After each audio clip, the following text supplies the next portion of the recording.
আপনি নেইমারকে ভালোবাসেন বা না বাসেন, সমালোচনা করুন বা প্রশংসা, সবকিছুই তখন অর্থহীন হয়ে যাবে যখন সেই একদিন ফুটবল মাঠে শেষবারের মতো হেঁটে যাবেন তিনি।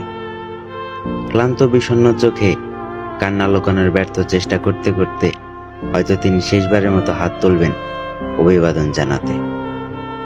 যে পায়ের জাদু একদিন কোটি মানুষের হৃদয় কাঁপিয়েছে, সেই পা ধীরে ধীরে মার ছাড়বে, আর তার সঙ্গে হারিয়ে যাবে এক স্বপ্নের অধ্যায়।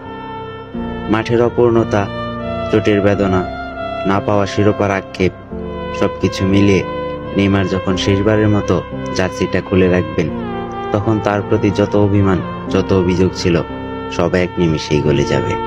আপনি নেইমার ভক্ত হন বা না হন, তবু তার বিদায় বেলায় আপনার গলা ধরে আসবে, চোখে পানি জমবে, আর এক সময় হয়তো অঝরে কেঁদে ফেলবেন।